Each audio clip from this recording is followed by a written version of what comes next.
Shalom, shalom, peuple de Dieu. Je vous salue dans le nom précieux de notre Seigneur Jésus-Christ. Pour rentrer dans ce témoignage, je vais confier ce moment entre les mains de l'Éternel. Ô Seigneur Jésus-Christ de Nazareth, Dieu de gloire, Dieu de paix. Ô mon Dieu, mon roi, toi tu es le Dieu d'amour. Seigneur Jésus-Christ de Nazareth, je glorifie ton saint nom, ô mon Dieu, mon roi, de m'avoir permis à ce moment de partager mon témoignage avec mes frères et sœurs. Ô Seigneur Jésus-Christ de Nazareth, que dans ce témoignage, Père éternel, tout ce que je vais dire ne soit pas de moi-même, Seigneur Jésus, ne soit pas seulement de la chair, Seigneur, mais que ce soit poussé par ton esprit. Ô Père éternel, mon Dieu, mon roi, afin d'édifier une sœur ou un frère. Ô mon Dieu, mon roi, à se lever dans la prière pour chercher ta face. Père éternel, mon Dieu, mon roi, je te dis merci, que toute la gloire te revienne.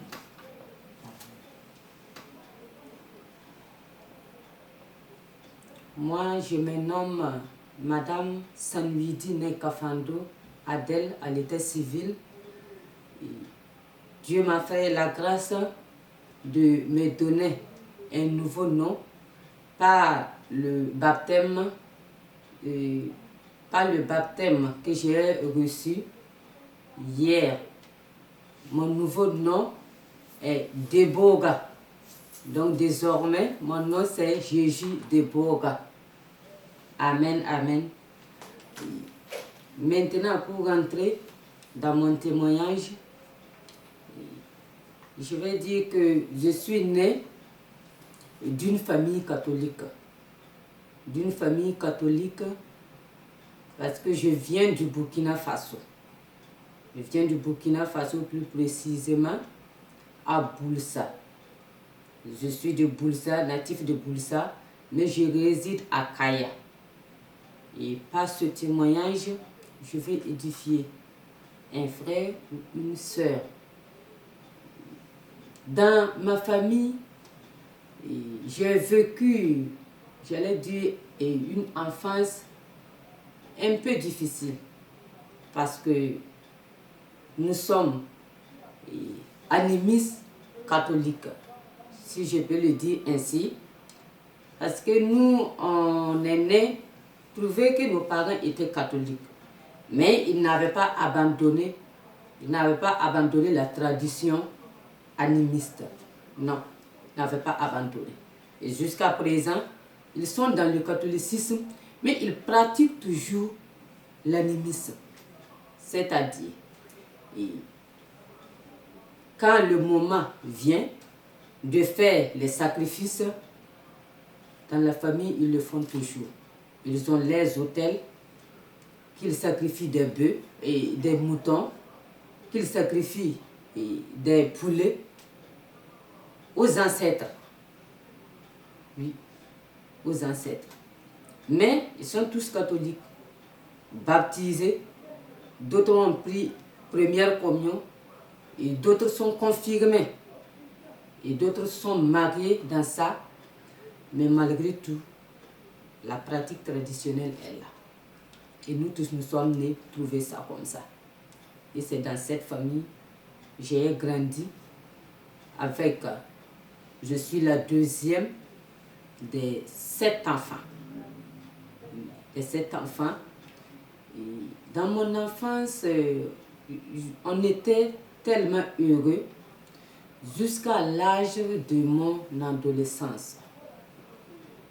À l'âge de mon adolescence, je vais dire entre 13 ans en allant, et ma famille s'est disloquée. Ça veut dire qu'il y a eu une séparation dans ma famille et la vie va commencer à être un peu difficile à mon niveau. Les deux parents qui se séparent, ce n'est pas une source de joie pour les enfants. Parce que les enfants sont laissés à eux-mêmes, ils ne savent plus à qui se confier, le père qui se lève le matin, qui sort, vous ne savez même pas à quelle heure il revient, et la maman qui n'est pas à la maison, ça devient compliqué. Et je peux dire que c'est à ce moment même que ma vie va prendre une autre tournure. Parce qu'avec l'adolescence, il n'y a pas quelqu'un pour nous encadrer. J'étais laissée à moi-même. Ma mère, elle est partie avec les autres enfants. Et moi, j'ai refusé de la suivre et je suis restée avec mon papa. Le papa qui sort le matin, il rentre très tard. Et donc, on se voit rarement. Moi, j'étais dans la grande famille maintenant avec le grand-père et les deux grandes-mères. On vivait ensemble et ça a été ainsi jusqu'à mon père a décidé d'épouser une deuxième femme. Et quand cette dernière est arrivée, elle aussi, elle était jeune. Et elle n'était pas plus âgée que moi, comme ça. Et voilà, la guerre va commencer. Et c'est là, ma vie va tellement basculer. Oui, quand elle est venue, elle ne voulait pas nous voir avec moi aussi qui ne voulait pas que ma mère soit remplacée. La jalousie va commencer, les querelles et des bagarres à ne point finir. Et c'est dans ça, mon père, lui qui voulait tellement cette dame, prenait sa défense et moi je me voyais maintenant maltraitée, rejetée. Mais malgré tout ça, j'aimais rester dans cette famille. Et parce que j'avais une cousine qui avait mon âge aussi. Et nous, on était deux dans la famille. Donc, ça ne me gênait pas comme ça. Ça ne me gênait pas comme ça. Mais nous deux maintenant, la vie va nous enseigner ce que le monde enseigne. Comme il n'y a plus papa à côté, il n'y a plus maman à côté. Donc, c'est la vie de vagabondage qui va commencer. On tourne à gauche, on tourne à droite. Et dans la ville, on tourne là où il y a fête. On nous voit là-bas. Donc, c'était une vie totalement, une vie de vagabondage. Mais en moi, il y avait quelque chose que c'est comme si le Seigneur travaillait déjà en moi parce que comme l'éducation que notre maman nous donnait quand elle était avec nous, l'amour y était. L'amour y était, le respect d'autrui et la soumission et l'humilité. Elle nous enseignait tout ça. Et ça fait que même si j'arrive à un coin, j'étais tellement timide. J'avais cette timidité-là qui ne me permettait pas, et en fait, de faire comme les autres enfants de mon âge. J'étais tellement réservée. J'étais tellement réservée. Mais vous savez que si vous êtes laissé à vous-même, tout peut arriver. Tout peut arriver. Mais j'étais à l'école, je fréquentais, mais c'était comme ça. On se débrouillait dans la famille jusqu'à un jour à l'église, dans l'église catholique. Déjà quand la maman est partie, à ce moment j'étais au CVAV. Ça veut dire cœur voyant, âme voyant. Dans ce mouvement, j'ai milité là-bas. J'ai fait la GEC, mouvement, ça veut dire jeune étudiante catholique. J'ai fait ce mouvement. J'ai fait le ZIAC à son temps, mouvement des jeunes catholiques aussi. Et quand j'étais pas, j'allais dire que je n'avais pas l'âge de la maturité et j'ai milité aussi dans le groupe du renouveau charismatique. Parce que là-bas, dans ce groupe-là, on disait que le Saint-Esprit descendait. Et comme j'étais laissée à moi-même, je disais que j'allais aller expérimenter l'expérience là-bas, voir ce que le Saint-Esprit allait révéler pour nous. Parce que je me sentais seule. Et moi et cette cousine, justement, on y allait. Mais c'est comme on le dit, on part à l'église, on écoute ce qu'on dit à l'église et on revient. Et d'ailleurs, c'était les dimanches, si c'est les CVAV, les rencontres et autres, qu'on partait. Mais ça n'édifiait pas. Non, ça n'édifiait pas. Ça veut dire qu'on suivait l'église là comme ça. Mais on ne comprenait rien. On ne comprenait rien. Jusqu'à quand j'ai eu l'âge de la maturité, c'est là la vie de débauche va commencer. La vie d'impudicité va rentrer réellement dans le monde. Parce que quand je n'avais pas l'âge, il y a beaucoup de choses que j'évitais de le faire. Mais quand j'ai eu l'âge,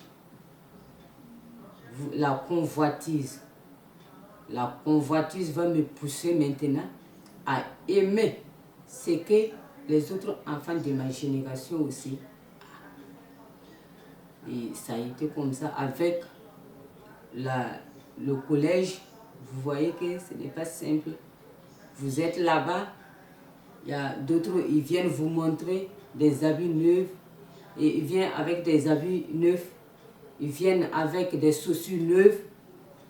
Et c'était la convoitise totale. Et nous, comme moi je n'avais pas mes parents à côté, je disais, mais comment moi je vais faire pour avoir tous ces matériels? Et ma cousine qui était avec moi, elle a eu, et j'allais dire, un garçon qui le suivait premièrement. Et c'est là même qui va me pousser aussi à chercher quelqu'un pour pouvoir couvrir mes besoins financiers. Et ça a été comme ça jusqu'à celui que je vais rencontrer. On s'est connus. On a fait la connaissance sans la dot. Ensemble, comme ça, on a marché ensemble jusqu'à 2 ans et demi. 2 ans et demi. Et après ça, c'est comme si, je ne sais pas, et puisque je me suis totalement abandonnée entre ses mains, et on dit l'amour est aveugle. À ce moment, c'était la folie de la jeunesse. On était dans la fornication. On était, en tout cas, tout ce qu'un jeune pouvait faire à son temps. Mais j'étais toujours dans le catholique. Et les mouvements que je militais, quand j'ai connu cet homme, il m'a dit, lui, il était un AD à son temps. Il va me dire, maintenant qu'on s'est connus, on est ensemble, donc tu vas abandonner, tu vas laisser l'église catholique. J'ai dit non. Moi, je ne peux pas quitter l'église catholique pour toi parce que c'est toute ma vie là-bas. Et ça a été comme ça. Et lui, il ne m'a pas pu me faire quitter l'église. Je continuais et à ce moment même, je faisais partie des choristes francophones.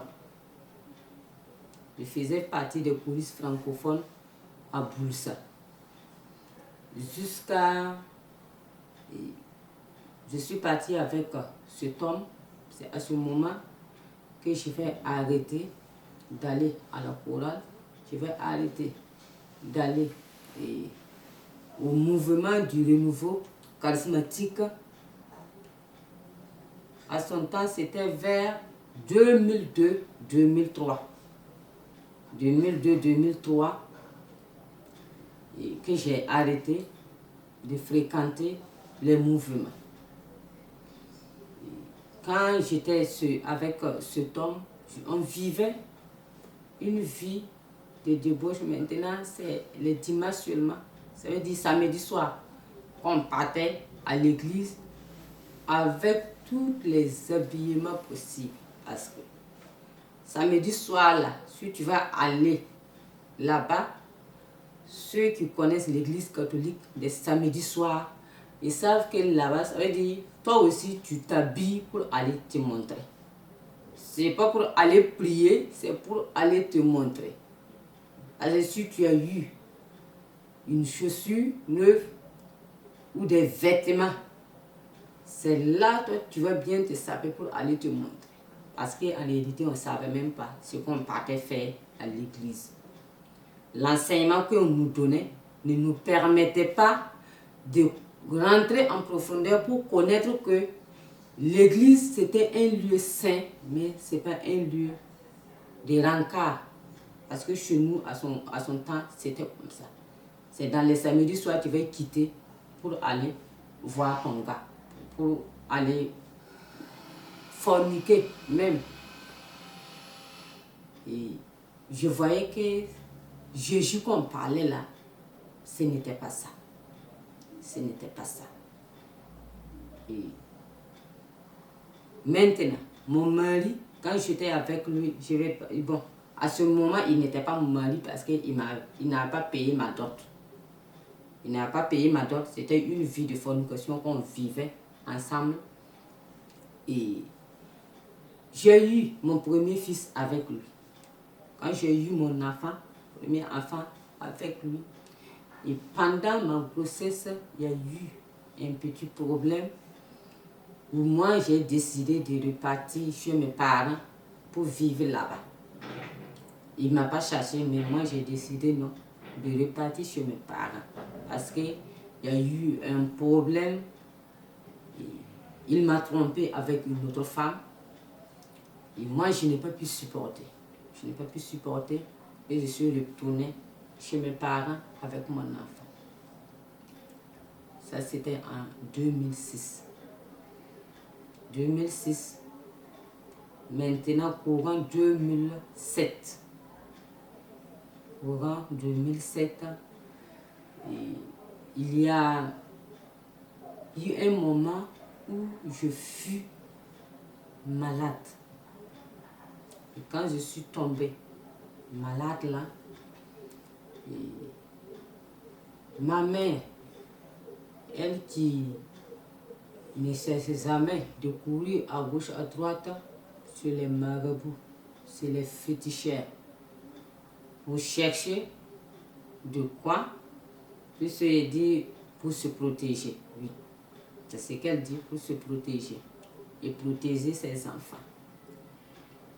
Donc elle courait à gauche, à droite. Et lors de ma maladie, je souffrais de la fièvre typhoïde. À ce moment, je ne pouvais pas boire de l'eau, je ne pouvais pas manger, même le bouilli, je ne pouvais même pas prendre. Et à ce moment, elle aussi, elle court de gauche à droite pour chercher des médicaments pour venir me soigner. Et nous, j'étais partie avec elle à Puitenga. À Puitenga, quand je suis revenue de chez mon homme, donc je l'ai suivi, on est parti à Puitenga. Et de Puitenga, il y a un homme là-bas qui avait eu un don, c'est un catéchiste Jérémie, qui avait eu un don et priait pour les gens là-bas. Et quand il priait pour les gens, moi qui étais malade, et je voyais que tous les médicaments qu'on prenait pour ma maladie, ça ne diminuait pas, ça ne faisait que augmenter. Et j'étais totalement alitée. C'est là que je vais demander à ma petite soeur si elle peut m'amener sur le catéchisme là, il va prier pour moi. Et justement, ma petite soeur va m'amener chez le catéchisme. Et quand ils ont commencé les louanges et autres, justement, moi, ma seule préoccupation, c'est de demander à Jésus de me guérir. Parce que je savais que Jésus guérissait. Et je disais, Jésus, guéris-moi. Jésus, guéris-moi. Jésus, guéris-moi. Et à la fin de la prière, j'ai vu que j'ai pu me lever. J'ai vu que je pouvais même marcher.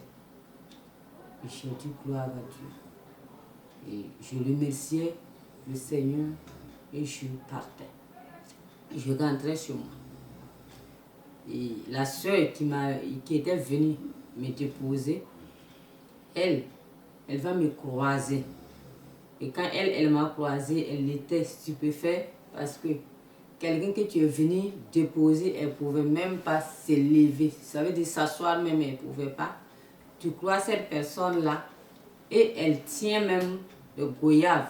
Elle mangeait. Quelqu'un qui ne pouvait même pas boire l'eau. Et elle m'a dit, grande soeur, tu es totalement guérie. J'ai dit oui, Jésus m'a guéri. Et nous sommes rentrés à la maison. Mais arrivé à la maison, les choses vont prendre une autre tournure. Parce que la maman, elle qui était allée chez les marabouts, elle est allée prendre des... Ça veut dire un liquide noir, je ne sais pas si c'est les talismans ou bien c'est quoi. Ils préparent une portion comme ça noire et elle l'amène avec du lait. Et quand je suis arrivée, elle m'a vu. Tu pars laisser quelqu'un coucher. Et toi, tu reviens trouver que cette personne-là, elle est bien portante. Mais la maman va me dire, oui, tu es guéri, mais je veux que tu prennes aussi ce que moi j'ai amené. Parce que ça ne va pas augmenter ta maladie, mais ça va juste te guérir. Je dis, mais maman, moi je suis déjà guérie. Elle dit non. Il faut que je prenne cette portion-là. Quand j'ai pris la potion, une fois que j'ai bu, ma maladie est revenue automatiquement. Et je suis tombée. Quand je suis tombée, elle-même, elle a eu peur. Et ma situation était devenue tellement pire qu'avant. Et elle a eu peur et dit, ça c'est quoi ça? Qu'est-ce que j'ai fait? Et comme nous, on était à Puitenga, il fallait maintenant qu'elle m'amène à Boussa. Parce qu'elle avait peur, je vais mourir et on va l'accuser. C'est comme ça, et elle m'a ramené à Boussa. Quand elle m'a ramené au village, arrivé, j'avais mon chapelet à la main. Parce que c'est ça que je connaissais, le chapelet de Marie que je tenais. Et je priais avec ça, mais je récitais le Notre Père plus. Je récitais le Notre Père plus. Et quand arrivé là-bas, on a appelé le papa, lui aussi qui se lève, court à gauche, à droite, chacun part de son côté ou de son côté pour chercher des médicaments, pour prendre des tisanes et autres pour venir. Quand ils viennent, je dis, je ne prends pas. Je dis, moi, je ne veux pas tout ça. Je ne veux plus. Même si je vais mourir, laissez-moi mourir. Je ne vais plus prendre ce que vous m'amenez. Et ça a été comme ça. Et tout ça, j'étais découragée. À cette façon dont la maladie était venue, était là, chacun attendait mon jour seulement. Mais Dieu n'a pas permis. C'est dans ça que Dieu m'a guéri. Je n'ai rien pris de leurs médicaments, ni et Dieu m'a guéri. Et je me suis relevée. Quand je me suis levée de cette maladie, maintenant, vers 2000, c'est 2007 précisément. C'est début 2007 que j'étais tombée malade. Maintenant, c'est mai ou mai juin comme ça que j'étais couchée à la maison. Quand j'étais couchée là, il y a quelqu'un qui est venu vers les 11 heures, il y a quelqu'un qui est venu me réveiller. La personne m'a dit, Adèle, lève-toi et va voir Madame Victorine, elle va prier pour toi. Une première fois, une deuxième fois, et je l'ai bien compris. Mais la troisième fois, la voix était tellement forte que je me suis réveillée. Et je suis sortie, j'ai demandé à ma mère, mais qui est Madame Victorine? Elle va me dire, c'est Madame Zibema. Madame Zibema Victorine. J'ai entendu qu'elle est venue dans des guérisons et elle prie pour les malades. J'ai dit, il y a une voix qui m'a réveillée tout de suite là. J'allais voir cette dame-là, elle veut prier.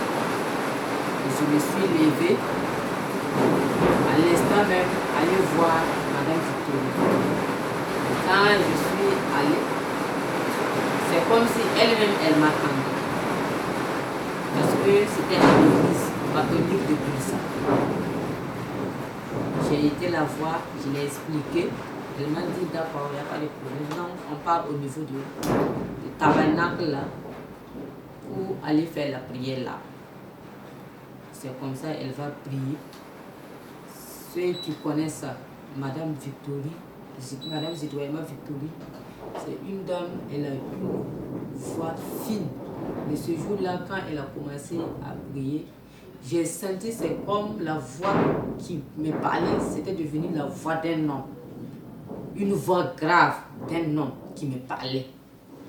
Et la voix me disait, Adèle, il faut pardonner. Il faut pardonner. Il faut pardonner. Tu m'as abandonné. Et je ne comprenais pas. Quand il dit, il faut pardonner, je vais faire beaucoup de choses, mais il faut pardonner. Tu as trop de rancœur en toi. Tu as trop de colère en toi. Il faut pardonner. La voix me disait comme ça. Et la voix me disait, tu m'as abandonné. Tu m'as abandonné. Mais moi, je ne comprenais pas ce que ça voulait dire. Mais la suite là, ça veut dire, c'est que moi j'ai pu retenir, c'est ça. Mais la suite là, je n'ai pas su comment ça a été la suite, puisque je me suis évanouie.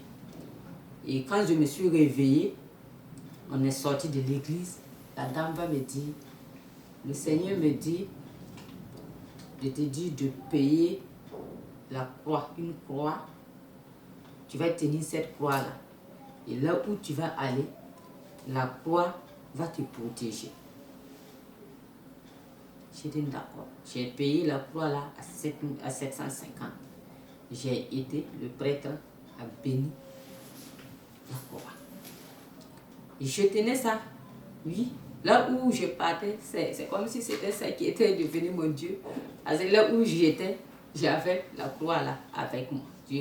En fait, je ne portais pas, mais je tenais ça. Mais j'ai remarqué, malgré que j'étais baptisée,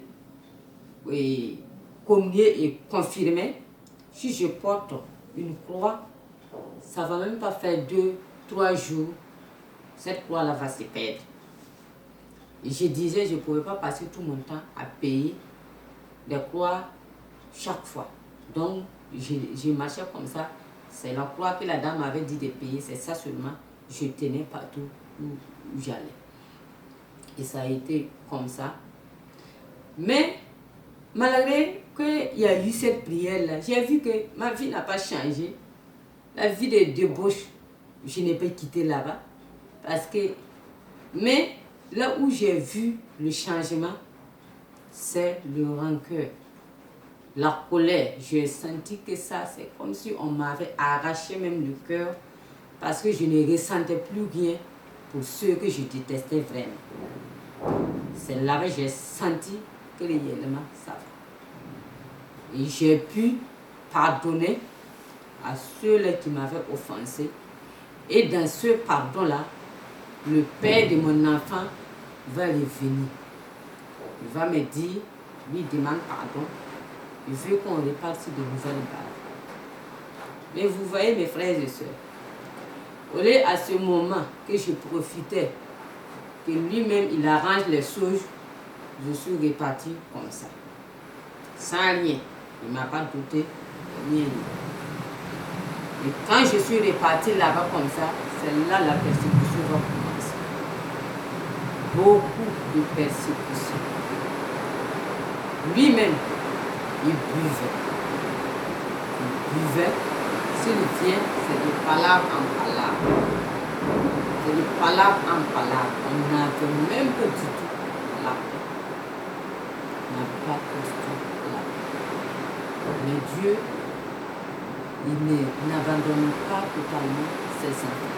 Malgré que j'étais dans une situation irrégulière, parce qu'il n'avait pas régularisé rien.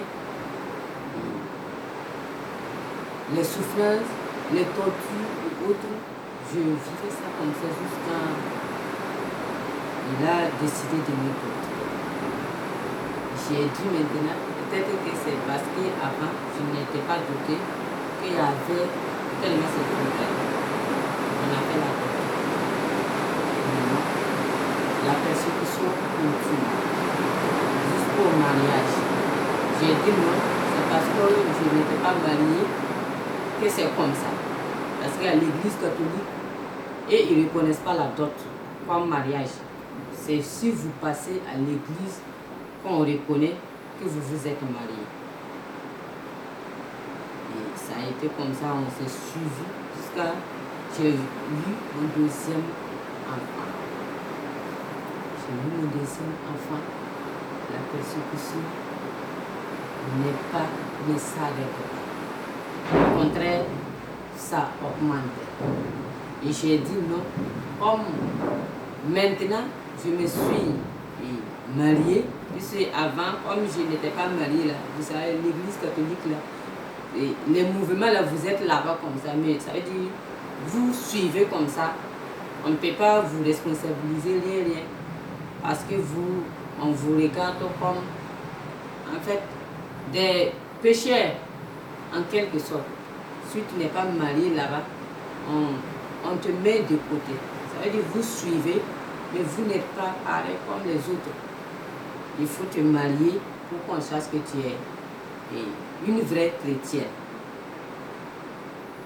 Donc, quand je n'étais pas mariée, on partait à l'église, c'est aller écouter l'évangile. Tu sors là, l'évangile là même ne va même pas, tu suis même aller à la maison. Parce qu'à peine écouter là, tout même va rester même dans l'église là, avant que tu le quittes. À cause de quoi? La jalousie, la convoitise. Tu es à l'église, tu vois une soeur qui rentre avec ses habillements pas possibles. Tu vas le convoiter. Et là même, toute ta prière là même est gâtée là. Parce que tu ne vas même plus écouter ce que le prêtre dit. Rien. Et c'était une vie tellement... C'est comme si tu pars à l'église, mais en réalité, ce n'était pas...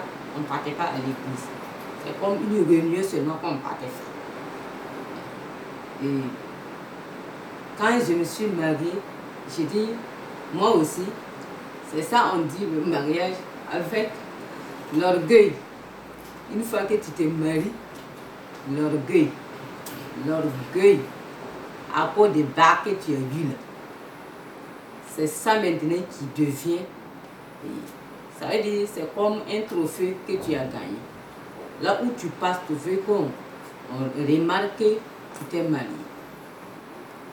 Et après le mariage, j'ai dit maintenant, oh, moi aussi, je peux bien servir l'Éternel. Je vais chercher Jésus. Parce qu'avant, quand on n'était pas marié là, comme à l'église, on ne pouvait pas, on n'était pas intégré comme ça. Ça fait que c'est sur les réseaux sociaux et autres, toi aussi, tu te connectes et tu regardes les hommes de Dieu qui prêchent, les hommes de Dieu qui écoutent les évangiles un peu partout. Parce qu'il y avait un manque en moi que je sentais ça dans l'église catholique. Ce manque-là, c'était quoi? J'ai remarqué que les évangiles qu'ils lisaient, quand on lit l'évangile, on ne donne pas les versets.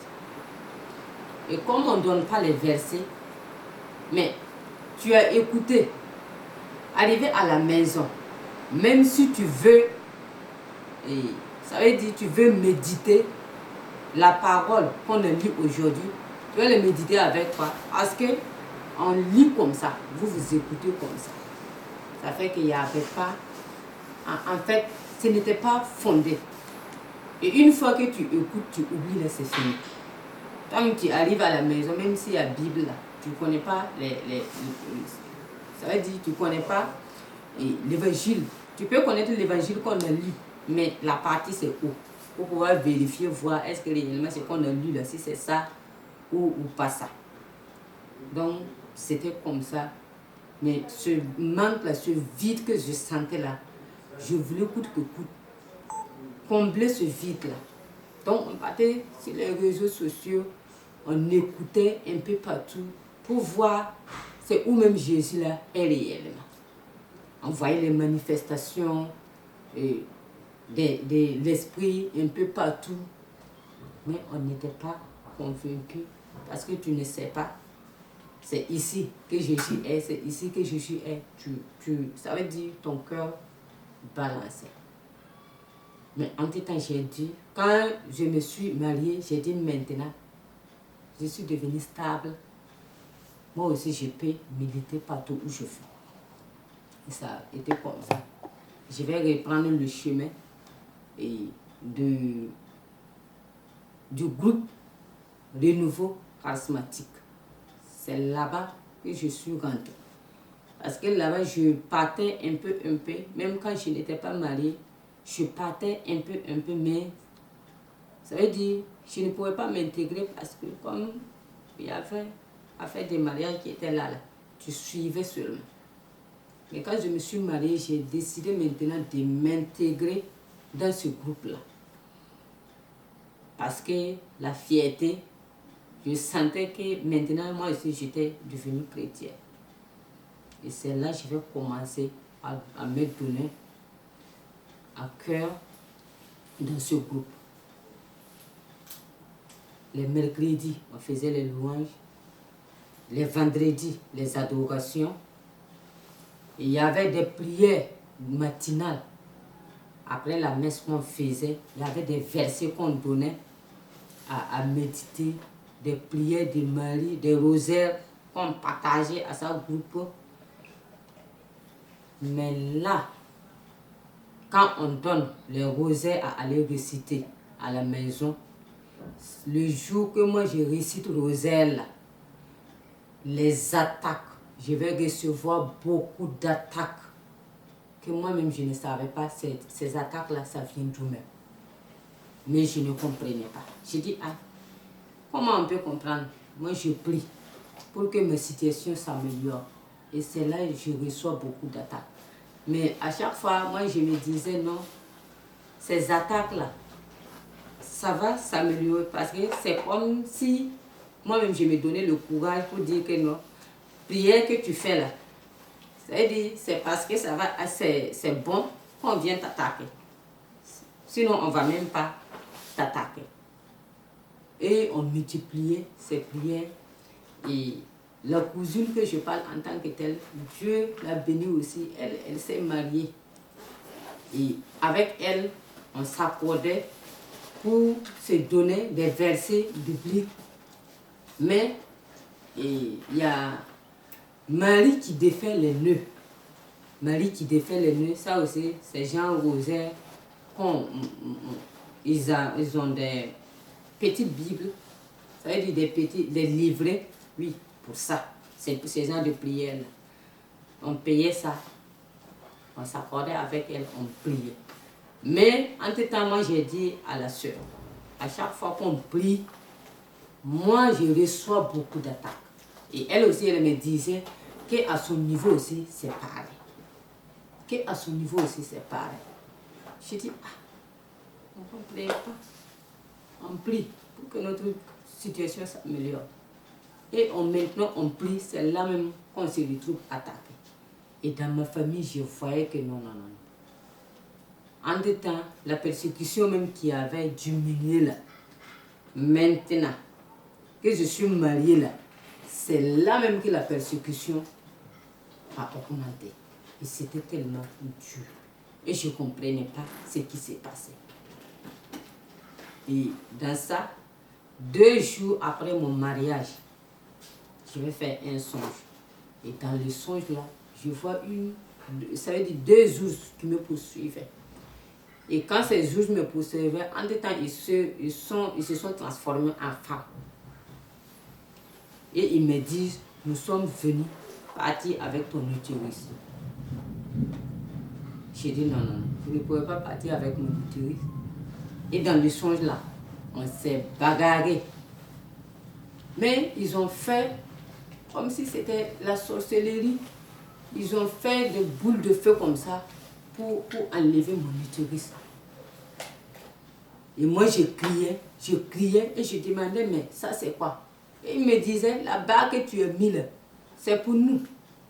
Cette barre-là, la barre que tu as mis au doigt avec l'orgueil, tu montres un peu partout là. C'est à cause de ça. On va partir avec ton utérus. Tu allais accoucher un garçon, mais tu ne vas pas le coucher. Et ça a été comme ça. Quand je me suis réveillée, j'ai vu que la même douleur que j'avais dans le songe, la même douleur était là. J'ai expliqué à mon mari. Mais lui, comme il n'a pas eu une vie de prière, il s'en foutait, ça ne lui disait rien même. Mais moi, je savais que c'était un problème parce que je voyais que réellement, ça n'allait pas. Et après ça, je tombais beaucoup malade. Chaque fois, je suis à l'hôpital. Chaque fois, mon mari, il faut acheter tel produit. Il faut acheter tel produit. Il faut acheter tel produit. Malgré que je travaillais, j'ai dit, samedi, dimanche, si j'ai un peu de temps, j'ai dit maintenant moi aussi je vais me reposer là. En même temps, vendredi soir que je descends, c'est en même temps maladie. Et les 2 jours là, je vais passer dans la maladie. Je ne comprenais rien. Je disais à mon mari, et lui-même il se moquait de moi. Il disait, chaque fois c'est vous, vous priez, et c'est chaque fois c'est vous, vous avez des problèmes. Mais moi je savais que le Seigneur avait prévu quelque chose pour moi, puisque j'avais l'espoir que ce Jésus-là, j'allais le trouver. Mais comment? Je ne connaissais, c'est la solution, je cherchais. Et avec mon mari, je lui disais, on a parlé sur les réseaux sociaux pour voir les hommes de Dieu qui prêchent la vérité. On va écouter là-bas aussi qu'on parle. Puisque chez nous, on ne nous donne pas de versets. Alors que nous, on avait une Bible. Chez nous, on n'avait pas, comme à l'église, on ne donne pas les versets bibliques. Toi-même, tu prends la Bible, tu ouvres comme ça, tu vas lire. Tu lis, mais tu ne comprends pas. Tu lis, mais tu ne comprends pas. Et c'était comme ça. On va tomber sur plusieurs pasteurs qui prêchent. Au service aussi. On rentre dans le YouTube, on regarde les pasteurs qui prêchent. Et au niveau des catholiques, il y a un monsieur, un réveil même, en Côte d'Ivoire ici, on les appelle adoration matinale. Voilà, adoration matinale, qu'on suivait avec l'abbé Bikara. On suivait pas tellement, en tout cas pas mal d'hommes de Dieu pour écouter, voir c'est où même Jésus est.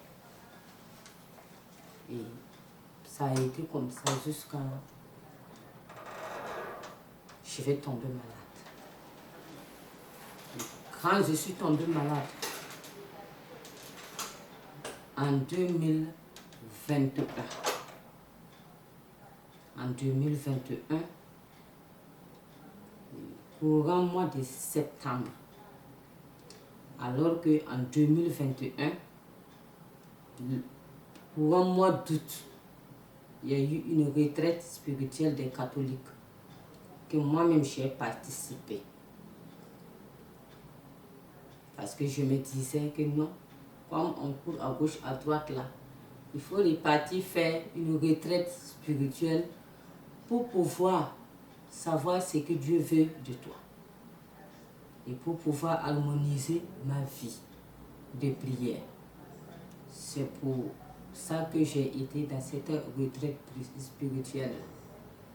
Mais quand je suis rentrée à la retraite d'une semaine, les enseignements que j'ai reçus là-bas et tout ce qu'on a appris, beaucoup de choses m'ont ouvert les yeux.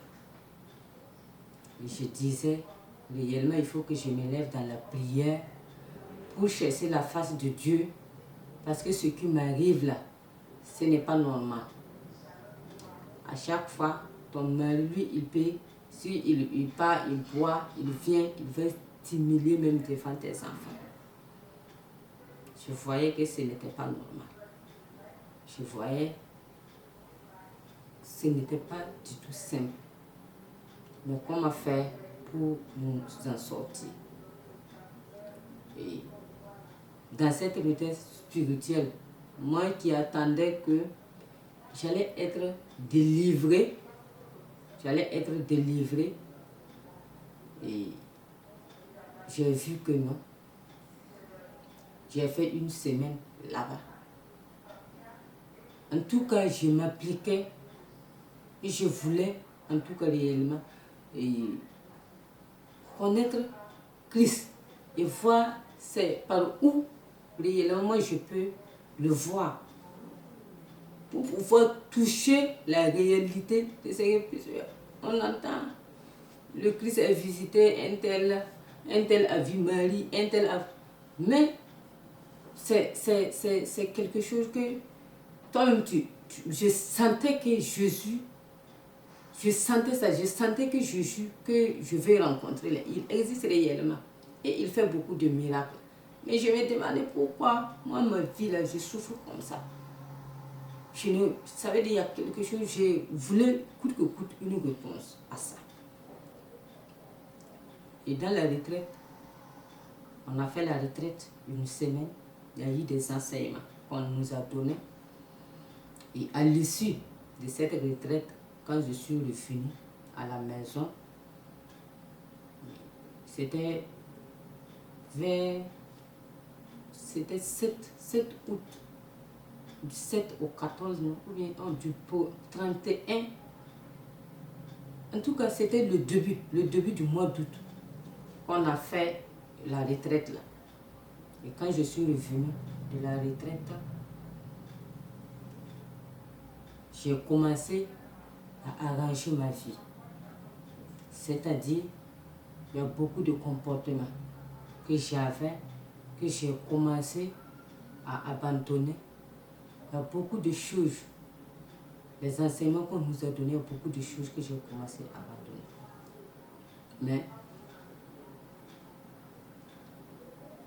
pour un mois de septembre, vers fin septembre, octobre, je vais tomber gravement malade. Et dans cette maladie, je voyais que je mourais. Oui. Je voyais que je mourais sincèrement. Parce qu'à ce moment, je mangeais avec des morts. Je buvais avec des gens qui sont déjà morts. Ça veut dire, tout ce que je faisais, c'était déjà avec des gens qui sont déjà morts. Et je ne comprenais pas. Je savais que réellement, maintenant, ma vie là, c'était en train de finir. Et là, ma fille va venir un jour me dire, maman, je t'ai vu sur ta moto. Je t'ai appelé en vain, tu ne m'as pas répondu. Et j'ai dit à ma fille, ok. Alors qu'à ce moment, j'étais alitée, je ne pouvais même pas me lever. C'était comme ça. Au village, on va appeler ma mère pour lui dire, mon mari l'a informé que moi j'étais malade. Et chaque fois, elle appelait et demandait, sa maladie là c'est comment? Sa maladie là c'est comment?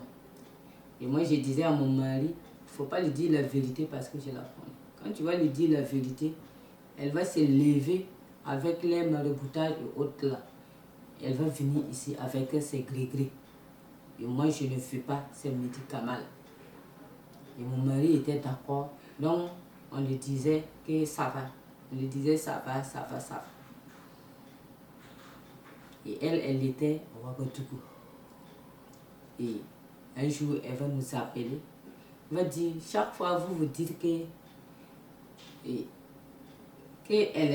sa maladie, là, ça va là. Mais on m'a appelé du village pour me dire qu'ils l'ont vu. Il l'a vu venir au village. Et elle était sur sa moto, elle est venue rentrer. Que les oncles là sont venus pour me saluer. Et ils sont venus trouver que la maison était vide. Mais comment se fait-il que mon mari va dire que moi, ma maladie là, ça va. Et on l'appelle pour lui dire que je suis venue au village alors que je ne suis pas venue là.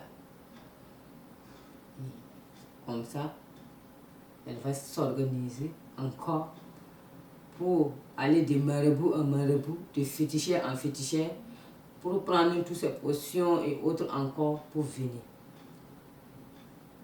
Et avant qu'elle ne vienne chez nous, quand moi j'avais remarqué que je mourais, que j'étais totalement au bord, en tout cas, je voyais que ma vie était déjà finie. C'est là que je vais crier au Seigneur. J'ai commencé sincèrement à crier, à demander au Seigneur de m'aider, que si il me donne une seconde chance, je vais le servir en esprit et en vérité. La prière m'est venue comme ça. La prière là m'est venue comme ça. Je disais seulement, Seigneur, si tu me donnes une seconde chance, je vais t'adorer en esprit et en vérité. Et je ne sais pas. Dieu a entendu ma prière. Et c'est à l'issue de cette prière-là, réellement, que je vais voir que ma santé a commencé à s'améliorer. Ma santé a commencé à s'améliorer. Et je retrouvais un peu la santé. Et la maman est venue encore. Elle est venue trouver que j'étais totalement guérie. Oui, totalement guérie encore. Et elle est venue avec tous ses malices. Elle est venue voir mon mari. Et mon mari qui n'était pas d'accord avec ça, elle savait que si elle m'informait, moi aussi, je n'allais pas accepter parce que j'avais déjà vu une première fois comment ça m'a coûté.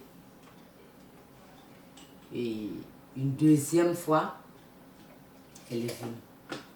Et quand elle est venue encore, elle va me dire, puisque c'était vers 22h comme ça, je suis rentrée me coucher. Et ils étaient dehors. Regarde, elle était en train de tout préparer, faire ce qu'elle avait à faire. Et après, mon mari va me dire, ta maman t'appelle. J'ai dit, ah, oui, ta maman t'appelle. Et je suis sortie. Quand je suis sortie, de nouveau encore, la maman va me dire, ma fille, tu vois, comme au village, on dit qu'on t'a vu là.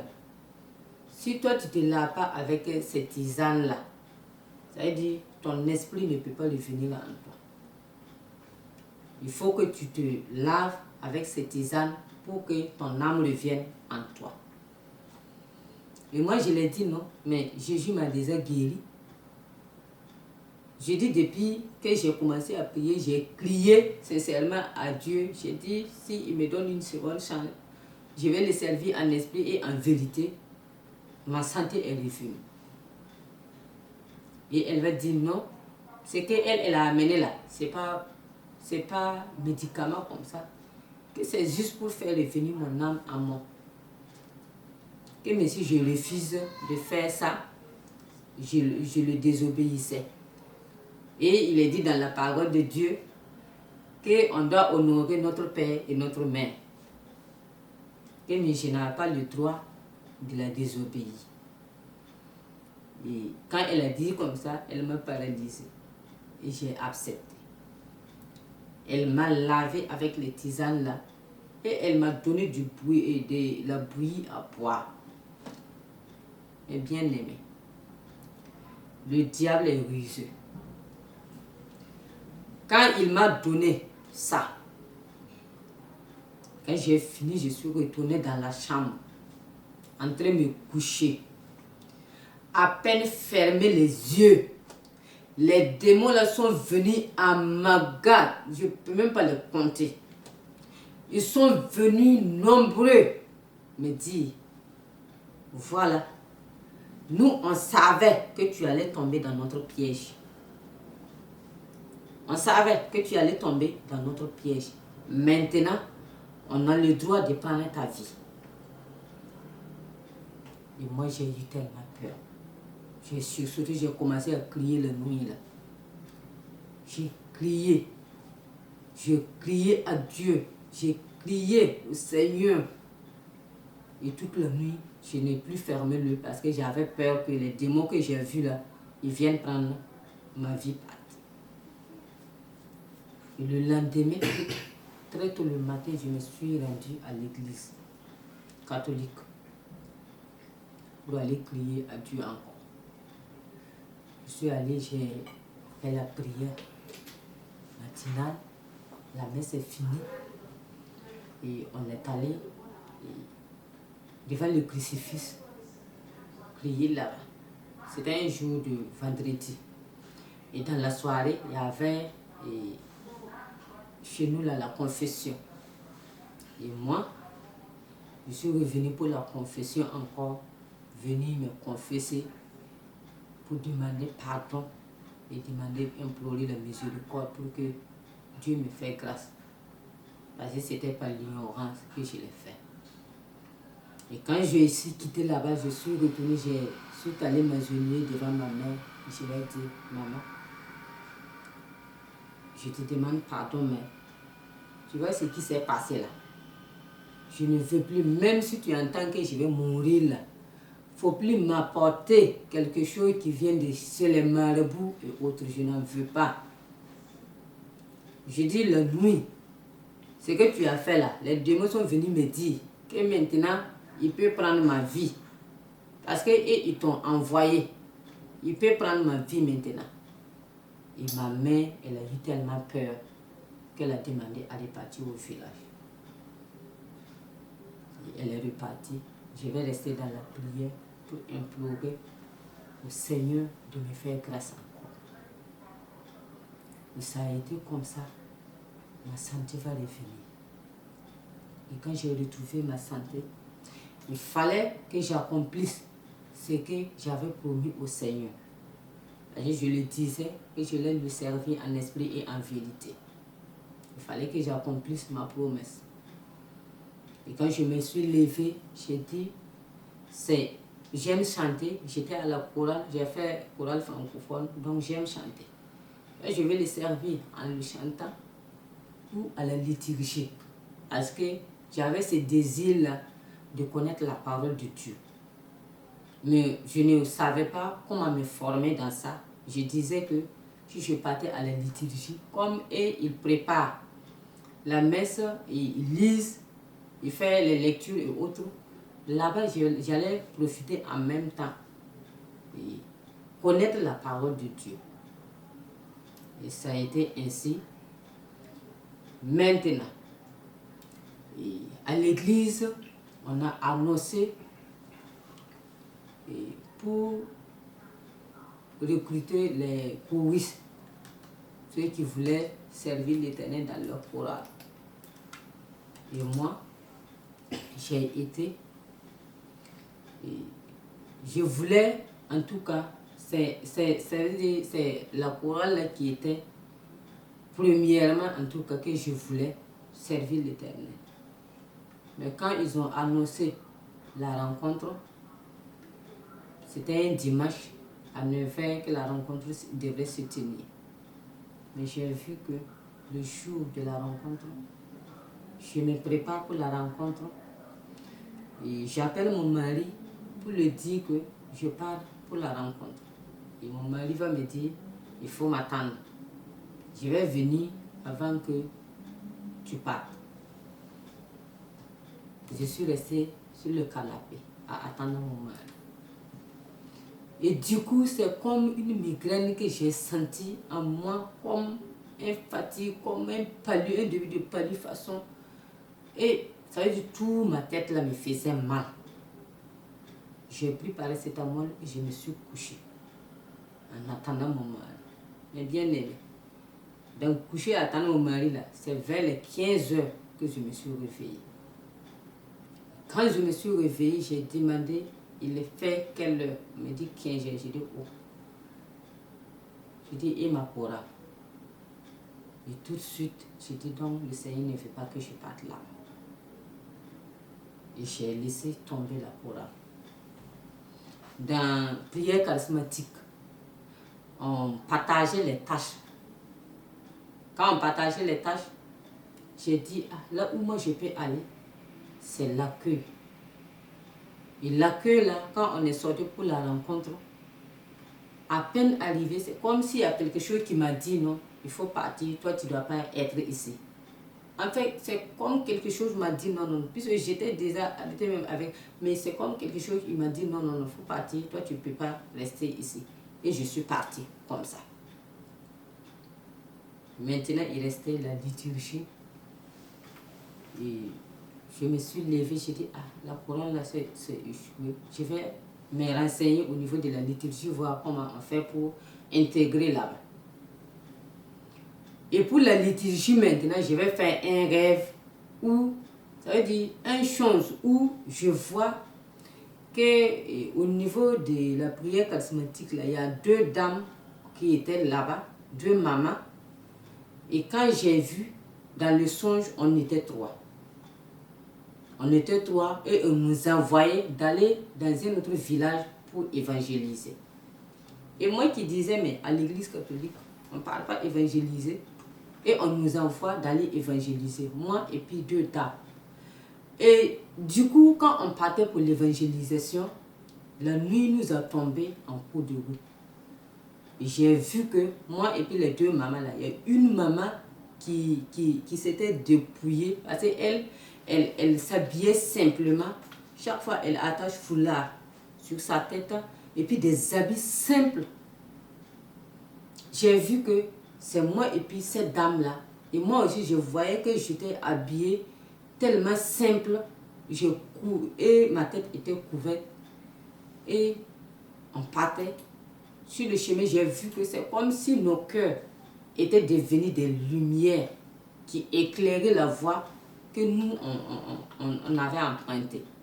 Mais la 3e sœur là, elle qui était derrière nous, quand on s'est retourné, on a vu que pour elle, son cœur ne brillait pas.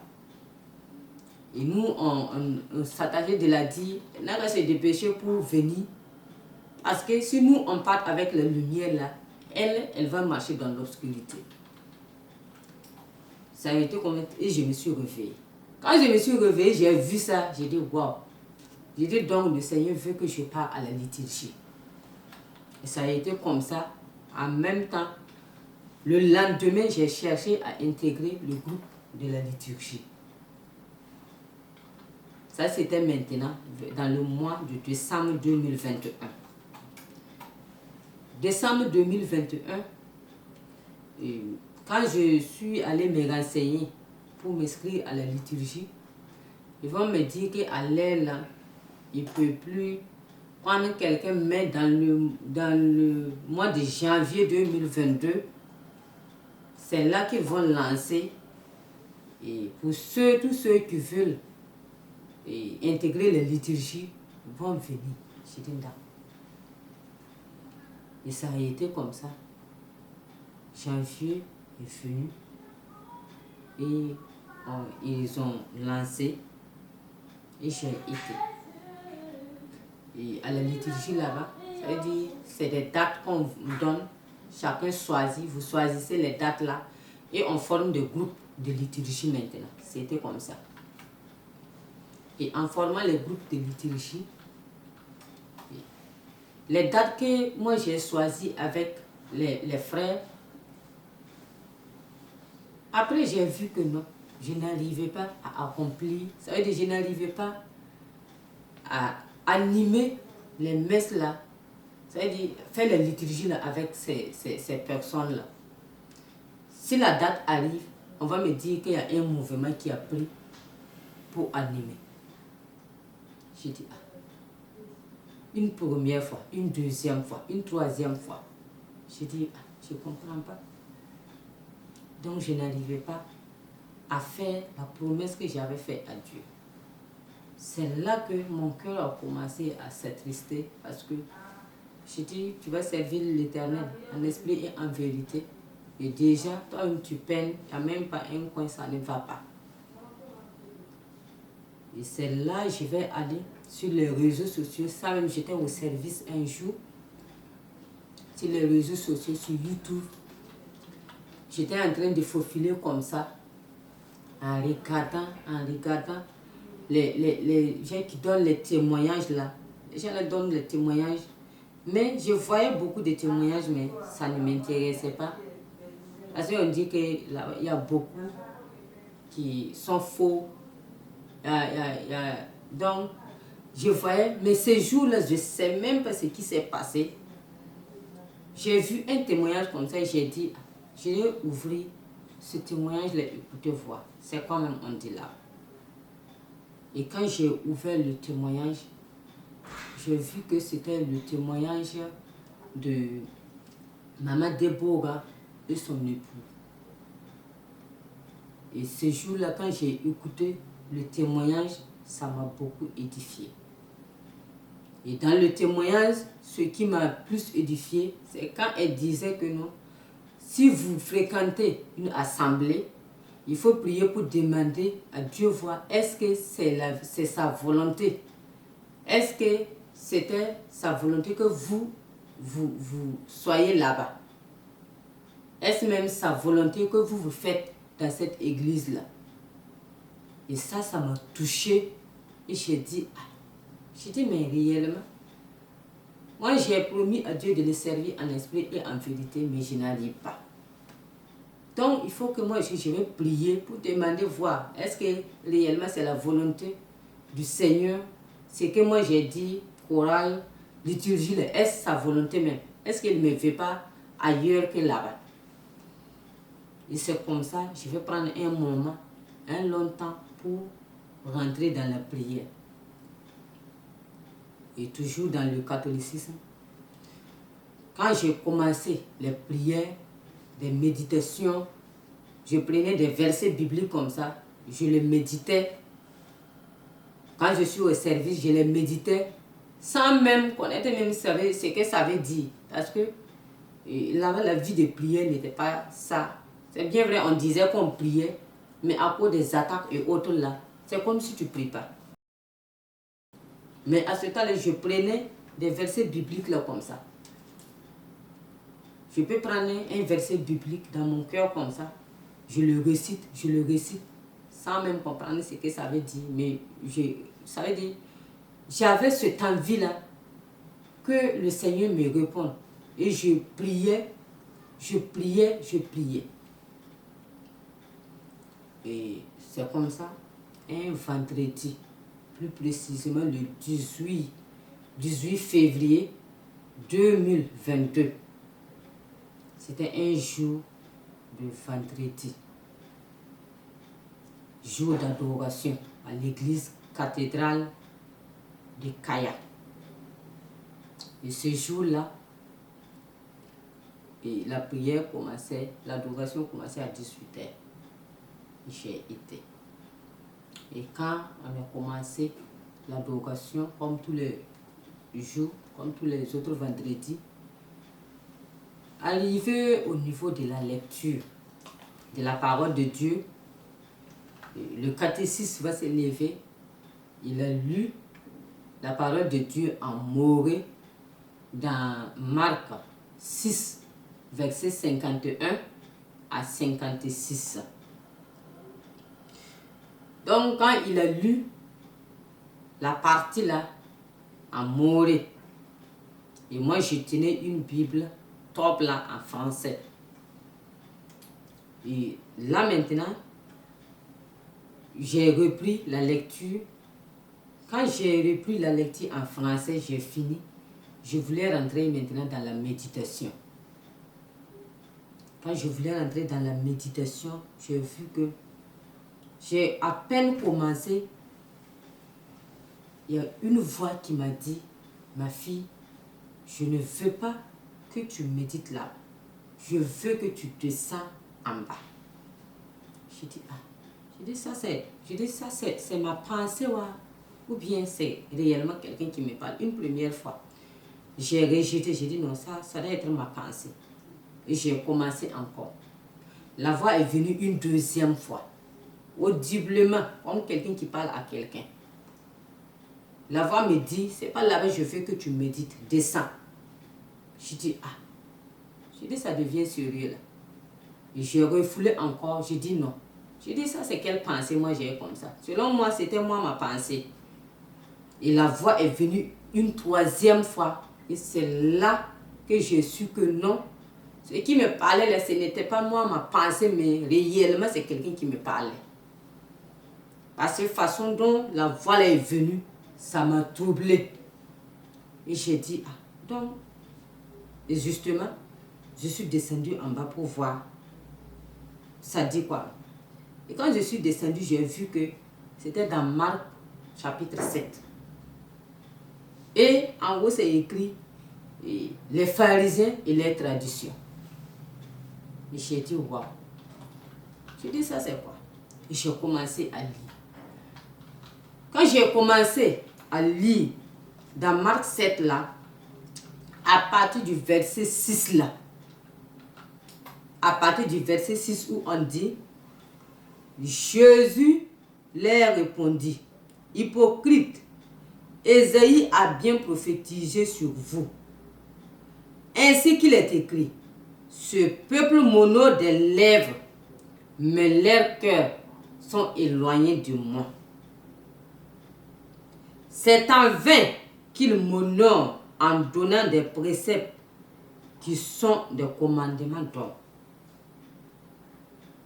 Vous abandonnez le commandement de Dieu et vous observez la tradition des hommes.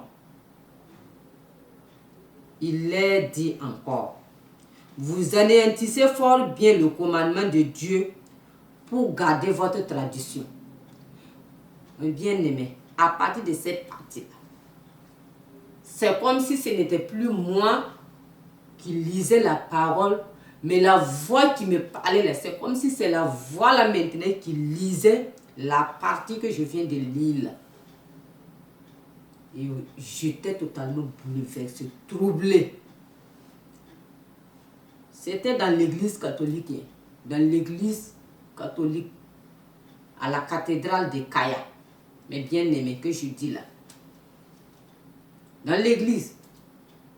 Et quand la voix m'a parlé comme ça, j'ai dit non.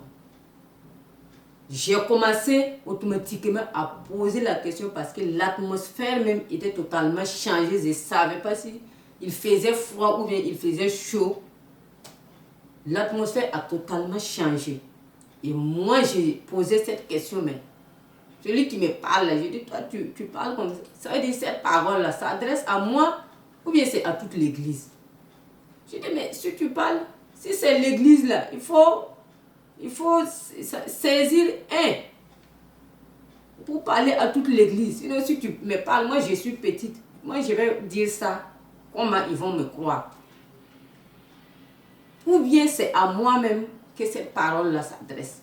Et selon moi, je pensais que c'était à moi que la parole, que le message était donné. Et j'étais devenue toute tremblante. Et en fait, moi, je n'ai même pas su comment les autres ont terminé les adorations. Parce que moi, je n'étais plus même avec eux. Je n'ai même pas su comment l'adoration même est finie ce jour-là.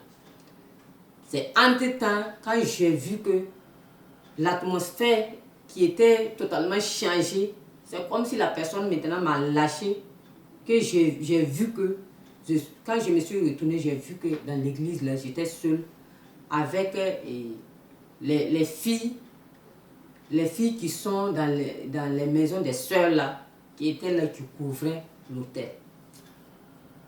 Et moi, je me suis levée, j'ai pris ma Bible et je suis sortie. Mais ça dit, ce que j'avais reçu, ça m'a bouleversé totalement que quand je suis sortie, même pour prendre ma moto, même j'avais des difficultés. Et je suis partie à la maison avec ça tout. Arrivé, je n'ai même pas pu dire bonsoir à mon mari, c'est dans la chambre seulement. Je suis rentrée, je revois le message et je me posais tant de questions. Je demandais, mais ça, c'est à moi ou bien c'est à l'église que ce message-là a été donné.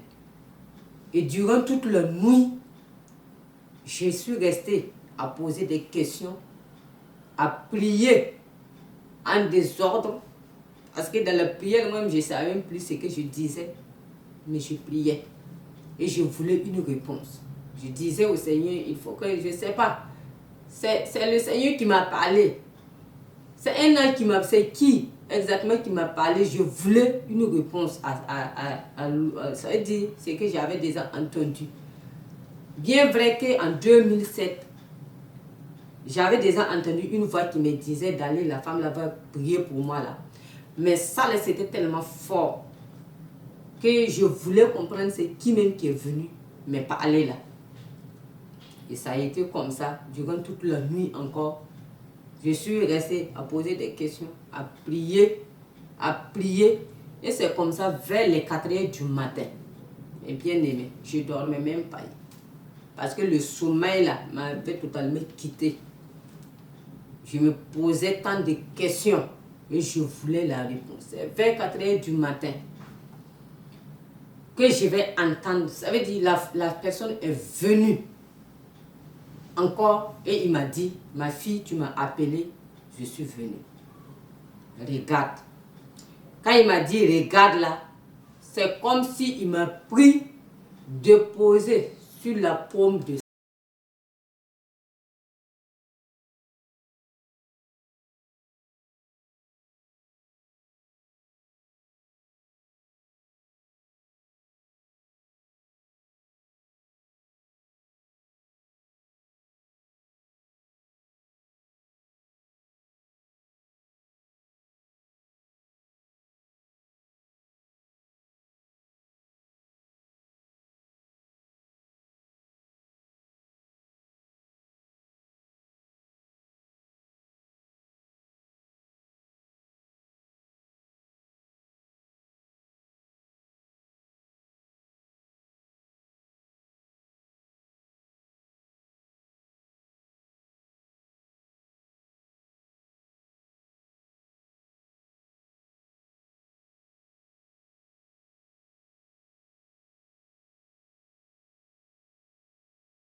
service encore, quand j'étais là-bas, souvent, et là où nous sommes là, souvent, il y a des temps que les gens là, ne viennent pas trop. Ça veut dire que vous êtes seul dans votre bureau. Et c'est à ce moment qu'on profite pour rentrer dans les réseaux sociaux. Et quand je suis rentrée dans les réseaux sociaux, c'est là encore que je vais voir une annonce. Quand j'ai vu l'annonce maintenant, non, premièrement, j'ai vu une délivrance d'une sœur de Yaoundé, que l'apôtre était en train de faire la délivrance. Et dans la délivrance, quand ils ont fait le revêtement spirituel, là, j'ai vu que l'Esprit Saint, le message que l'Esprit Saint a délivré ce jour-là, je me sentais, c'est comme si c'était de moi-même on parlait. Et malgré que j'étais au service, je pleurais comme un enfant parce que dans le message, il disait que lui, il ne veut pas que nous, on se parle des objets. Ça veut dire tout ce qui appartient à Jézabel. Ça veut dire les parures de Jézabel. Que nos cœurs ne sont pas dépouillés. Que les gens ne sont dépouillés de corps, mais leurs cœurs ne sont pas dépouillés. Et l'Esprit disait, qui vous a dit de prendre ces choses du monde? Qui vous a dit de prendre ces choses du monde? Ceux qui m'appartiennent là, ils ne doivent pas être dans le monde. Et ça, le message était tellement fort, ça m'a rentré que je pleurais comme un enfant au service. Et quand je suis arrivée à la maison, j'ai dit, wow. J'ai dit, je dois reprendre ça, je dois remettre ça là pour bien écouter. Et j'ai remis encore le témoignage là, et la délivrance là, j'ai écouté les paroles de l'Esprit Saint. Et j'ai dit, ici, il faut que je cherche à trouver ceux-là. Parce que ceux-là, ils sont dans la vérité. Parce que j'ai remarqué qu'eux, ils ne font pas comme les autres églises. Toi, on arrive, toi-même, tu es, comment on appelle, avec tous tes démons là, on fait FIP seulement. Toi, tu tombes et puis tu te lèves, tes démons là sont partis là. Et ce n'était pas comme ça. J'ai vu que tout le temps de la délivrance, ils utilisaient les versets bibliques. Tout le temps de la délivrance, là, c'est les versets bibliques qu'ils utilisaient pour combattre les esprits qui se manifestaient à travers la bien-aimée. Et ça m'a beaucoup touché. Et je disais, ceux-là, je dois chercher à les connaître. Et ça a été comme ça. Ça veut dire, ça a été comme un coup de tout qui m'a pris. Et je suis rentrée dans la soirée. C'est Jésus revient maintenant. Tout, ça veut dire témoignage sur Jésus revient, j'écoute. Et enseignement sur Jésus revient, j'écoute. J'écoutais. Et un jour, j'ai vu que c'est dans la soirée, vers 18h. Mon mari était assis dehors et je suis allée vers lui. Et quand il a ouvert son téléphone, lui-même il manipulait. Et moi j'ai dit non, il faut me donner, je vais rentrer dans YouTube là, regarder quelque chose. Quand je me suis connectée en même temps, c'est là que j'ai vu l'apôtre Abraham qui annonçait un jeûne de 21 jours. Et quand j'ai vu l'annonce du jeûne de 21 jours là, que ça commençait demain.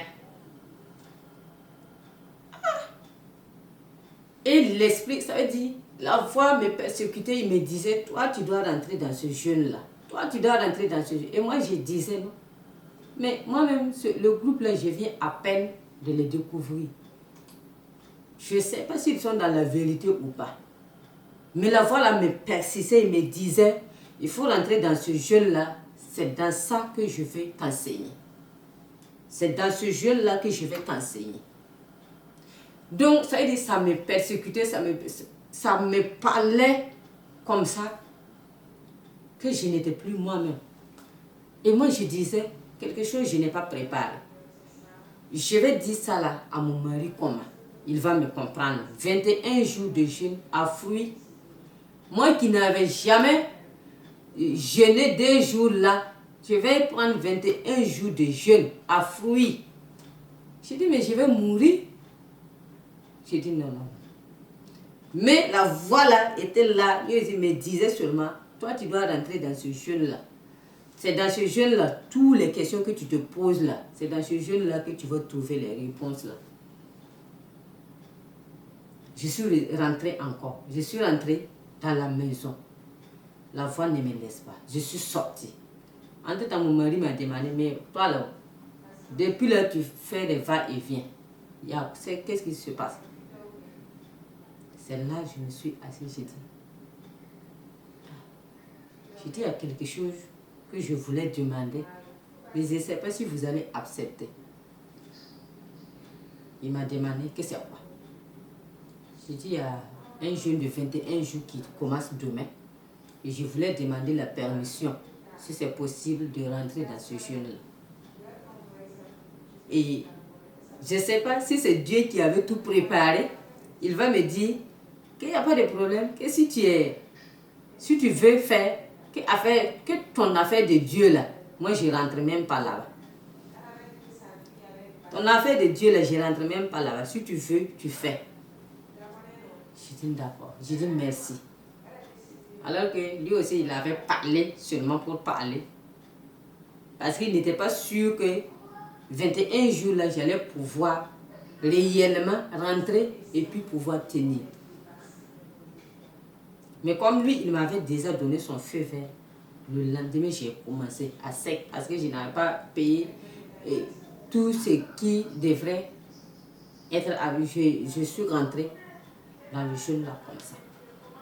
Et c'est là, sincèrement, que je vais commencer maintenant à écouter tous les enseignements, à me connecter avec Jésus revient.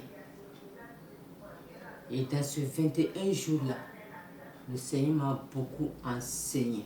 Il m'a beaucoup enseigné. Les enseignements que j'écoutais. Et si je pose une question, il me ramenait dans sa parole. Et un jour, j'étais là, je le disais, mais à l'église catholique, on nous disait que nous sommes des idolâtres. Pourquoi nous sommes des idolâtres? Et c'est là, dans mon change, il va me donner Ésaïe chapitre 44, verset 9 à 20. Comme ça. Je me suis levée. Dans la nuit, j'ai pris la Bible, j'ai commencé à lire. Et quand j'ai commencé la lecture, c'est comme s'il y avait un masque qu'on avait placé sur mon visage. Parce que moi-même, j'ai senti ce masque quitter dans mon visage, tomber. Et quand j'ai commencé à lire, c'est là que, ça veut dire, je comprends maintenant les paroles qui étaient écrites. Et ce jour-là, moi-même, j'ai dit, mais wow. J'ai dit, mais ce passage-là, j'ai déjà lu ce passage-là plusieurs fois. Mais à chaque fois que je lis, c'est comme si on parlait à un autre peuple. Mais ce n'était pas à nous, ce peuple d'aujourd'hui. Et moi, je disais au Seigneur, je dis, mais j'ai déjà lu plusieurs fois. Mais ça ne me disait rien. C'est comme si une histoire seulement qu'on racontait. C'est quelque chose qui est passé, mais ça n'a plus d'actualité. Et c'est là, le Seigneur me disait que c'est ça. Mes enfants se perdent par manque de connaissances. Se perdent par manque de connaissances. Beaucoup de gens étaient dans la même situation que moi. Ils lisent la lecture, ils lisent la Bible, mais ça devient comme une lecture, seulement qu'ils lisent rien. Rien ne rentre. Tu comprends rien. Alors qu'avant, la Bible, si je la prenais comme ça, je vais lire soit je vais dormir sans terminer ça veut dire le chapitre que j'ai pris, soit c'est quelque chose qui va venir, ça veut dire en tout cas, perturbation va venir, je vais me lever et je vais déposer, c'est fini. Je prenais la Bible, je ne pouvais pas l'étudier comme il s'était fait. Mais depuis que j'ai senti ce masque-là quitter, tomber là, si je lis ma Bible, je le comprends parfaitement. Et avec maintenant beaucoup d'enseignements que je suis vraiment édifié sur beaucoup de choses, sur la parole de Dieu. Et il continue par sa grâce de nous édifier, continue par sa grâce de nous enseigner encore plus. Alors mes bien-aimés, là où je vais ajouter un peu encore, c'est pendant le mois de mai. Pendant le mois de mai, j'étais au service et on m'a appelé du village. Mon père m'appelle pour me dire, ma fille, les funérailles de votre grand-mère qui viennent là, on a dit de cotiser 10 000 pour les funérailles. J'ai dit à mon père, d'accord, il n'y a pas de problème. Quand j'ai dit comme ça à mon père, il n'y a pas de problème, parce que le même jour aussi, il y avait funérailles de mon beau-père qui devrait célébrer ce jour-là. Messe de requiem. Et quand j'ai dit à mon père, il n'y a pas de problème, à peine quand j'ai coupé le téléphone de poser, la voix va me dire, toi tu peux plus être dans ces choses-là. Tu peux plus donner ton argent pour ces invocations de mort. J'ai dit, aïe, comment ça, invocation de mort? Ça veut dire la voix était persévérante. Il me disait, rappelle ton père et dis-lui que toi, tu ne peux plus participer à ces genres de choses. Et j'ai dit, ah, alors que quand j'ai reçu le message, j'ai eu la vision, je n'en ai pas parlé à ma famille. Parce que je tenais ça comme ça. Je ne voulais même pas que quelqu'un me cherche, même que j'ai reçu le message, j'ai eu vision. Et quand la voix me persistait, j'ai dit non, je vais laisser, quand je vais descendre du service, je vais appeler mon père. Quand je suis rentrée dans le bureau là, ça veut dire la voix était tellement persistante, je n'arrivais pas à travailler. Les gens là viennent me parler, c'est comme, ils me parlent, mais moi-même, je ne suis même pas là. Et j'étais obligée de me lever encore pour rentrer dans les toilettes pour appeler mon père. J'ai appelé mon père, je lui ai dit, ah, papa, tout de suite tu m'as appelé, tu veux parler de funérailles. Mais en réalité, j'ai reçu un message, j'ai vu une vision. Mais tout de suite, quand j'ai fini de communiquer avec toi, le Seigneur me dit que moi, je ne peux plus participer à ces gens de tout parce que c'est une invocation de mort. Et j'étais obligée maintenant d'expliquer ce qui se passe à mon père. Quand j'ai expliqué à mon père, il m'a compris. Il m'a dit, ah, affaire de Dieu là, personne ne peut rentrer là-bas. S'il te dit de ne pas faire, il ne faut pas faire. Mais maintenant, ce que toi tu vas faire, comme c'est la famille, tu ne peux pas te retirer comme ça. Si tu te retires comme ça, on va te poser tant de questions. Mais comme il dit de ne pas participer aux funérailles là, il n'y a pas de problème. Moi, je sais comment je vais gérer ça. J'ai dit merci, papa. Et il fallait aussi que j'appelle maintenant mes frères et mes soeurs pour les expliquer ce qui s'est passé. Parce que si on dit la famille cotise, d'ailleurs c'est vous-même qui travaillez là que les gens comptent sur vous plus. Et si toi tu ne cotises pas, on va se poser tant de questions. C'est comme si tu es avare Donc j'étais obligée d'expliquer maintenant à ma famille ce qui s'est passé. J'ai expliqué à ma mère et elle a dit, ah, toi comme ça là, toi ton affaire là est devenue sûre. Moi j'ai peur de toi comme ça. J'ai dit, ah, il m'a dit que je ne peux rien contribuer. Et arrivé à la maison, je vais dire à mon mari, j'ai dit, ah, j'ai dit pour les funérailles du beau-père qui vient là. Sincèrement, je t'aime, mais moi je ne peux pas participer ni contribuer pour faire quoi que ce soit. Et lui aussi, il va voir ça en mal. Il va dire non. Moi-même, mon propre père, si toi tu ne me soutiens pas dans ce moment difficile, c'est quand est-ce que toi tu vas m'épauler encore. Et j'étais là, c'était tellement choquant et je ne savais pas quoi faire. Mais Dieu a toujours la solution à quelque chose. Quand c'est arrivé, je suis tombée gravement malade. Et je lui ai dit, je dis, tu vois, parce que toi, tu ne cautionnes pas que je reste. Tu vois que le Seigneur a fait de telle sorte que je tombe malade pour que je ne puisse pas aller. Et lui, il va dire, non, non, maladie là, c'est toi-même qui as créé ça pour ne pas aller. Mais si toi, tu ne parles pas, ça veut dire que pour nous, notre relation là, ça va rester là. Parce que mon père ne peut pas mourir. Toi, tu vas dire que le Seigneur t'a parlé, toi, tu ne vas pas aller. Et j'ai dit, mais il va malade. Il dit, non, il n'y a pas de problème. Il est quitté le village, il est venu à Kaya, venu me mettre perfusion là. À peine perfusion est finie, il dit, on part. J'ai dit, mais je suis très faible. Comment moi je vais faire pour arriver là? Il dit, non, il faut forcément que je parte au funérailles. Et on a quitté le village. Mais bien aimé, j'ai vomi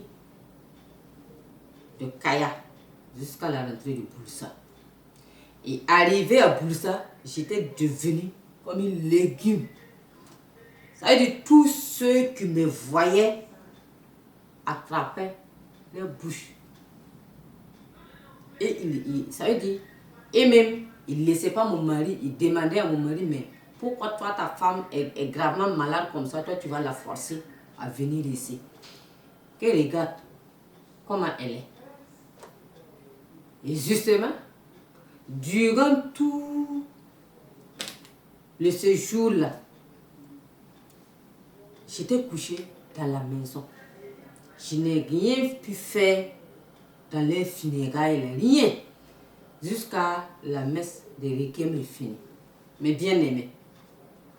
Mais une fois qu'on a dit on repart à Kaya, celui qui m'a remorqué, quand on a quitté juste la cour familiale et on a emprunté la voie de Kaya là, c'est là ma maladie est finie.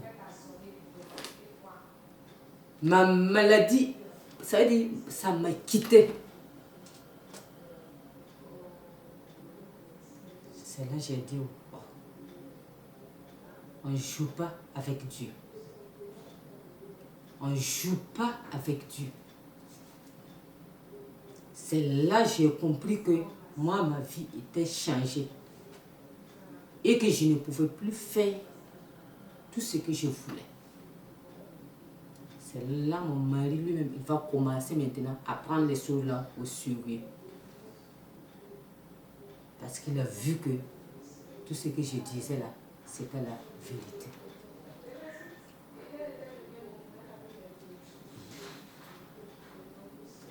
Il n'y a pas de problème. Arrivé à la maison, lui-même il va dire, mais toi ton affaire là, normalement Dieu devrait me révéler aussi pour confirmer ce que toi tu traverses là. Pour que moi je puisse te soutenir. Mais si c'est toi seul, tu vois tout, tu parles tout. Et moi je n'ai rien. Comment moi je vais pouvoir t'épauler? Et moi je disais à Dieu, mon mari là, c'est vous qui va s'occuper de ça. Vous entendez chaque jour, il parle. Qu'est-ce que moi je peux bien dire dans ça? C'est à vous de faire ce travail. Et justement, le Seigneur va faire son travail. Un jour, le Seigneur l'a permis d'aller sur les réseaux sociaux. Il va écouter des témoignages d'un ex-catholique qui montrait comment il détruisait la vie de toutes ces personnes-là. Parce que quand moi j'ai reçu les révélations et autres, et dans ces jeûnes de 21 jours-là, le Seigneur m'a beaucoup enseigné sur beaucoup de choses, que j'avais déjà enlevé ma bague de mariage. Et quand j'ai enlevé, mon mari n'acceptait pas que j'enlève ça. C'est comme si je venais de divorcer. Il n'acceptait pas que j'enlève le bague de mariage là. C'est comme si j'avais divorcé avec lui. Mais tout ça, le Seigneur va l'enseigner. Lui-même, il va écouter des témoignages. Et j'ai vu que le lendemain, c'est lui-même, il a enlevé sa bague et puis déposé. Et j'ai dit gloire à Dieu. J'ai dit tout ce que tu commences, tu termines.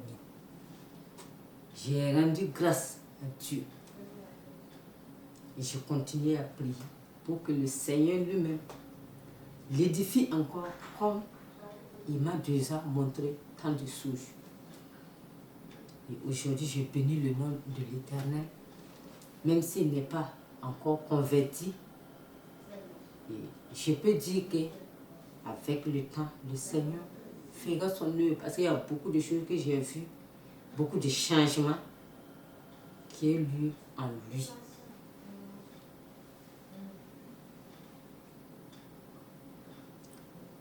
Donc, mes bien-aimés, je vais arrêter là pour mon témoignage.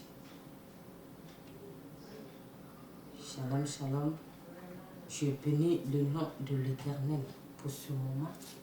Je vais faire une prière de fin pour dire merci au Seigneur pour ce temps qu'il m'a permis de venir donner ce témoignage, afin que ce témoignage que j'ai donné puisse toucher une soeur, puisse toucher un frère, pour que vous aussi vous vous levez dans la prière pour demander à Dieu voir. Dans l'église où je parle, est-ce la volonté de Dieu? Est-ce que Dieu est là-bas? Parce que moi, si je n'avais pas prié, si je n'avais pas demandé, je n'allais pas avoir toutes ces révélations. C'est parce que je voulais réellement connaître Dieu. C'est parce que je voulais l'expérimenter. Et dans la prière, il te répond toujours. Il te répond toujours. Si toi aussi tu te lèves dans la prière, Dieu va se révéler à toi. Parce qu'il a dit dans sa parole que lui, il se laisse trouver pour ceux qui se lèvent dans la prière pour le connaître.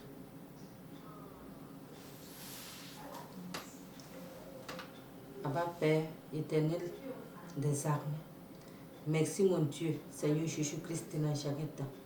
Tu m'as permis, ô Père éternel, ce temps de donner mon témoignage. Ô Père, je prie, ô Seigneur Jésus-Christ de Nazareth, que dans ce témoignage, Père, que ce témoignage puisse toucher une chair, puisse toucher un frère, Seigneur, et qu'eux aussi, ils se lèvent dans la prière pour te chercher, pour te connaître. Oh mon Dieu, mon roi, au nom puissant de Jésus-Christ de Nazareth, j'ai prié. Et je bénis le nom de l'Éternel pour la vie de son serviteur et sa famille. Et toute la gloire de Dieu, toute la gloire revienne à Jésus-Christ de Nazareth. Shalom, shalom.